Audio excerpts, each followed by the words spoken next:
ناظرین، آج ایڈی بٹ صاحب جو کسی تعارف کے محتاج نہیں، بہت سال پہلے انہوں نے حج بھی کیا، عمرے بھی کیے اور اپنے سے کا دینی کام بھی کرتے رہے، سماجی کارکن ہیں، سوشل ورکر ہیں۔ کافی عرصہ کے بعد عمرہ کی سعادت حاصل کرنے کے لیے سعودی عربیہ اپنی فیملی کے پاس گئے، اپنے بھانجوں کے پاس گئے اور عمرے کی سعادت حاصل کرنے کے بعد یہاں ڈنمارک تشریف لا چکے ہیں۔ تو ہم ساتھیوں نے آپس میں مشورہ کیا کہ بٹ صاحب عمرے پر گئے ہوئے تھے، کیوں نہ ان سے پوچھا جائے کہ آپ نے جب پہلے حج کیا یا عمرہ کیا یا عمرے کیے اس وقت آپ کو کیسا لگا، اور آج آپ نے جو عمرہ کر کے آپ واپس آئے اس وقت کا آپ کو جو ہے جدہ مدینہ آپ کو کیسا لگا۔ بٹ صاحب، ہم آپ کو اپنے ٹی وی پروگرام میں خوش آمدید کہتے ہیں۔ جیسے کہ میں نے چھوٹی سی تمہید باندھ دی ہے کہ آپ کافی عرصہ کے بعد دوبارہ عمرے کی سعادت حاصل کی، آپ حاجی بھی ہیں اور پہلے بھی آپ نے کافی عمرے کیے ہوئے ہیں اور سوشل کام بھی آپ کرتے رہتے، دینی لوگوں کے ساتھ آپ کا اٹھنا بیٹھنا ہے۔ اس دفعہ آپ نے مکہ مدینہ کو کس طرح پایا؟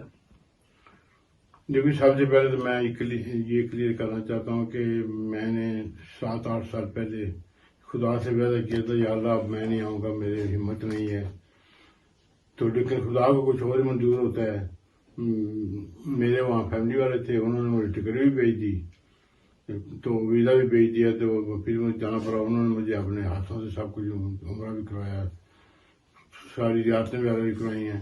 تو دوسرا یہ ہے کہ انتظام وہاں بہت زیادہ کیا ہوا ہے اور بھی ہے۔ مجھے سب سے پہلے 7ویں رات کو میں نے عمرہ کیا، اتنا رش تھا کہ لیکن انتظام بھی اچھے ہیں، لیکن لوگ اتنی دنیا آئی ہوئی تھی وہاں، اتنی دنیا آئی تھی۔ تو اس کے بعد میں نے عید مدینہ میں گزاری، تو وہاں بھی انتظام بہت اچھا ہے، لیکن یہ دنیا بہت زیادہ ہے۔ میں اپنی طرف یہ کہتا ہوں کہ میرے ساتھ ایک معجزہ یہ ہوا کہ اس دفعہ کوئی عالم لوگ آئے ہوئے تھے، میں بھی ہینڈی کیپ تو کرسی پر تھا، تو انہوں نے ہمیں چند آدمی 10-15 آدمی سے ہمیں سیدھا ریاض الجنہ میں بھیج دیا۔ میں زندگی میں پہلی دفعہ ریاض الجنہ میں اتنا وقت میں نے گزارا۔ تو مجھے یہ حضور کے روزے کے ساتھ ہی بالکل وہاں بھی کرسی تھی، وہاں میں بیٹھا بھی، تو 1 گھنٹہ ہم وہاں الگ میرے پاس سے رہے، نمازیں بھی وہاں پڑھی اور شاہ کی نماز پڑھ کے، یہ ریاض الجنہ وہ آپ کہتے ہیں کہ جنت کا ٹکڑا ہے، لیکن خدا نے پتہ نہیں کیسے مجھے کہ وہاں میں 1 گھنٹہ وہاں ریاض الجنہ میں خوشی کے ساتھ نمازیں پڑھی سب ہوگی۔ تو یہ میرے لیے بہت اچھا تھا۔ دوسرا یہ کہ انتظامی لحاظ سے آپ پوچھ رہے ہیں کہ انتظام تو بہت زیادہ ہے، لیکن اللہ کی مہربانی سے جتنا انتظام ہوتا ہے اس سے زیادہ لوگ آ جاتے ہیں۔ تو اس کے متعلق میں تو یہی کہوں گا کہ خدا کی مہربانی ہے، مجھ پر بھی خدا نے مہربانی کی ہے کہ اس عمر میں نہ مجھ سے چلا جاتا ہے، نہ مجھ سے اتنی مشقت ہو سکتی ہے، تو میں اس لیے میں نے نہیں یعنی کہ میں خدا کا شکر ادا کرتا ہوں کہ خدا مجھے یہ نصیب ہوا کہ میں یہ سوچ بھی نہیں سکتا تھا کہ میں ایسے اس عمر میں ایسے میں کر دوں گا، لیکن اللہ کی مہربانی سے سر جو بھی جاتے ہیں عمرہ کرنے کے لیے، حج کرنے کے لیے جاتے ہیں تو واپس آتے ہیں تو ہر بندہ یہ کہتا ہے وہاں کا انتظام بہت اچھا ہے۔ آپ اس طرح کہہ رہے ہیں انتظام بہت اچھا ہے، لیکن لوگ بھی بہت زیادہ ہیں، کوئی آدمی وہاں بھوکا نہیں ہوتا، ہر آدمی کھانا بھی کھا لیتا ہے، سارے جو اگر ارکان ہیں وہ بھی پورے کر لیتا ہے، کوئی نہ کوئی اللہ کا بندہ اس کی مدد بھی کر دیتا ہے اور اس کے بعد واپس بھی آ جاتے ہیں۔ آپ واپس آ گئے تو آپ کو اب محسوس ہو رہا ہے مجھے پتہ نہیں میں نے کیسے کر لینا کہ میں گیا تھا کہ یا اللہ میں اب دوبارہ واپس نہیں آؤں گا صحت کی وجہ سے، لیکن آپ دوبارہ عمرہ کر کے بھی آ گئے، زیارتیں بھی آپ نے کی اور آپ نے دن بھی زیادہ گزارے ہیں۔ یہ بات تو ٹھیک ہے، آپ ٹھیک کہتے ہیں کہ انسان کے نصیب میں ہوتا ہے۔ تو میں تو ایک چیز کہوں گا کہ جب آپ حج پر جائیں، عمرے پر جائیں، وہاں خدا کہتا ہے کہ میں یقین کرو میں جب عمرہ کر کے آیا تو مجھے ایسے لگتا تھا میں میرے اندر کچھ بھی نہیں ہے، میں بالکل صاف ہوں، میرا وزن بھی کوئی نہیں تھا، میں محسوس کر رہا تھا۔ خدا نے تو اپنا وعدہ پورا کر دیا کہ میں کہ آپ ابھی ماں کے پیٹ سے پیدا ابھی ہوئے، لیکن معصوم ہے، لیکن حقیقت یہ ہے کہ جو آپ کے دل میں ہوتا ہے نا، اگر وہ آپ اس کو خدا سے وعدہ کر رہے ہیں نا مجھ میں یہ برائی ہے، ہر آدمی کو پتا ہے مجھ میں برائی کیا ہے. اگر آپ وعدہ کر رہے ہیں تو یقین کریں آپ کا حج بھی ہے عمرہ بھی ہے، ورنہ 10 عمرے بھی کر لو 10 حج بھی کر لو، کوئی فائدہ نہیں ہے، کوئی فائدہ نہیں ہے، کوئی فائدہ نہیں ہے. اسی لیے جب آپ جائیں یہ سوچ کے جائیں کہ میں اتنے پیسے لگا رہا ہوں، اتنی محنت مشقت کرنے جا رہا ہوں، کس لیے جا رہا ہوں کہ میں یعنی کہ میرے سارے گناہ جٹ جائیں. محب وطن ہے، پاکستانیت آپ کے اندر کوٹ کوٹ کر بھری ہوئی ہے، تو آپ کو موقع ملا، کیا پاکستان کے لیے بھی کوئی دعا مانگی آپ؟ پاکستان کے لیے تو جو ہے ہماری دعا آج بھی یہی ہے کہ خدا ہمارے پاکستان کو انشاءاللہ تعالی ہم 80ویں کی رات کو ہمارا پاکستان بنا ہوا تھا. ہمیں کچھ نہیں ہوگا، کچھ نہیں ہوگا، جتنا مرضی جو بھی ہو جائے ہماری پاکستان کی دعائیں ہی ہیں.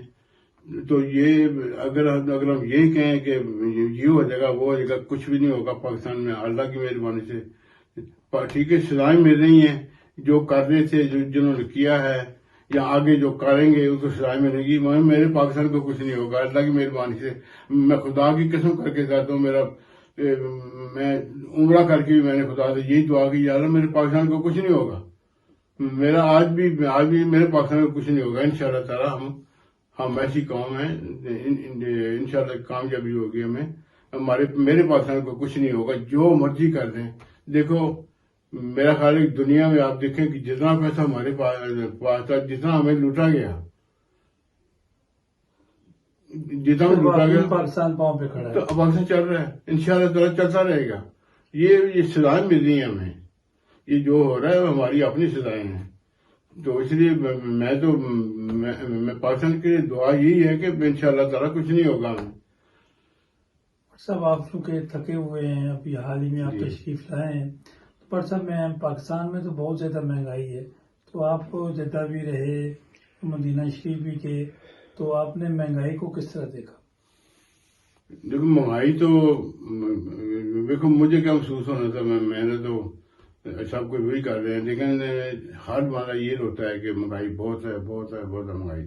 ٹھیک ہے پاکستان میں بھی ہے یار، عمارت میں دیکھو یہ مہنگائی نہیں ہوئی، ہر چیز مہنگی ہے. ٹھیک ہے پاکستان میں محسوس یہ ہوتا ہے کہ وہاں آمدنی کوئی نہیں ہے لوگ بیچارے. ہمارا سسٹم کیا ہے، یہ ہمارا سسٹم جو پاکستان میں ہے، لیکن پھر بھی یہ رمضان پر میں دیکھ رہا تھا کہ اتنے سٹال لگے ہوئے ہیں پاکستان میں بھی، لوگ کھانا کھلا رہے ہیں. یہاں کہاں سے آتا ہے یہ؟ ٹھیک ہے خدا انشاءاللہ تعالی خدا حالات ٹھیک کرے گا ہمارے بھی. تو مہنگائی تو میرا خیال ہے ہر جگہ ہی ہے، لیکن ہمارے پاکستان کے لیے ہمیں یہ محسوس ہوتا ہے کہ وہاں آمدنی نہیں ہے، لوگوں کے پاس بیچارے یہ مزدوری کر کے پیسہ مل گیا. آپ محترم ایڈی بٹ صاحب کی بات سن رہے تھے، مہنگائی کی بات جو چل رہی تھی، تو مہنگائی تو یہاں جن ممالک میں ہم رہتے ہیں، بٹ صاحب آپ بھی رہتے ہیں، یہاں کا نظام ایک ایسا ہے کہ آدمی ایک کام کرتا ہے تو اس کے جو حالات جو ہیں وہ چلتے رہتے ہیں. اسٹیٹ نے وعدہ کیا ہوا کھانے کا، تو پاکستان جو ہمارا پیارا وطن ہے جہاں سے ہم لوگ تشریف لائے، وہاں ایک کمانے والا تھا، فیملی میں زیادہ تر اس کے جو ہے 8-9 بندے گھر کے کھانے والے ہوتے ہیں، تو زیادہ پھر مہنگائی محسوس ہوتی ہے.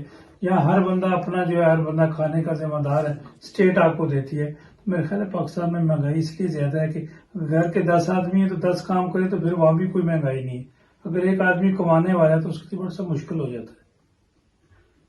دیکھو جو باتیں میں نے کرنی تھی وہ آپ نے کر دی ہیں. تو میرا حال ہے کہ کوئی، میں تو یہ کہتا ہوں کہ ٹھیک ہے ہمارے پاکستان میں ہے، وہاں کمانے والا کوئی نہیں ہے، سوشل ہیلپ کوئی نہیں ہے، کوئی نظام نہیں ہے، کوئی زکوٰۃ کا کوئی اتنا نہیں، گورنمنٹ کو زکوٰۃ جاتی ہے، پتہ نہیں کیا ہوتا ہے، لیکن پھر بھی دینے والے بہت ہیں پاکستان میں.